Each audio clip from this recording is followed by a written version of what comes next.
Friends, have a nice day. இன்றைக்கி Wednesday morning ஸ்பெஷலாக ஒன்றும் செய்யலை. வெங்காய புளி குழம்பு இதுவரை செஞ்சுட்டு இல்லைன்னு அளவெல்லாம் அம்மா எடுத்து கொடுத்தாங்க. நான் தான் செஞ்சுருந்தேன். ஃபஸ்ட்டு தேங்காய், சின்ன வெங்காயம், குருமிளகு, சீரகத்தை தண்ணி ஊற்றி பேஸ்ட்டாக அடித்து எடுத்துக்கலாம். அதுக்கப்புறம் தாளிப்புக்கு எண்ணெய் ஊற்றிட்டு கடுகு, கருவேப்பிலை, சின்ன வெங்காயம், வெந்தயம் சேர்த்து நல்லா தாளிச்சிட்டு கரைச்சி வச்சுருக்க புளி தண்ணியை சேர்த்து உப்பு, மிளகாய்த்தூள், மஞ்சள் தூள், கொத்தமல்லி தூள் சேர்த்திட்டு தேவையான அளவு தண்ணி ஊற்றி மசாலா பச்சை வாசனை போகிற அளவு கொதிக்கட்டும். அதுக்கப்புறமா தேங்காய் பேஸ்ட்டையும் சேர்த்திட்டு ஒரு டைம் நல்லா கலந்து விட்டு மூடி போட்டு வச்சிடலாம். இது கொதிச்சு ரெடி ஆகிட்டே இருக்கிற டைமில் சைட் பை சைடாக முந்தின நாள் தயிர் உரையூற்றி வச்சுருந்தது, நல்லா உரைஞ்சிருந்தது.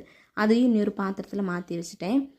தயிர் உரையூற்றுறதுக்கு ஒரே ஒரு டிப்பு தான். பாலை சிம்மில் வச்சு நல்லா ஆட வர அளவு காய்ச்சிட்டு உரையூற்றி வச்சிங்கன்னா இதே மாதிரி வரும். அதுக்கப்புறமா சமையலுக்கு யூஸ் பண்ணி வச்சுருந்த பாத்திரமெல்லாம் இருந்தது, அது எல்லாத்தையும் நல்லா க்ளீன் பண்ணி எடுத்து வச்சுட்டு கிச்சன் கவுண்டர் டாப்பையும் ஒரு டைம் தொடச்சி விட்டுட்டு நாளைக்கு இதே டைமுக்கு நான் உங்களை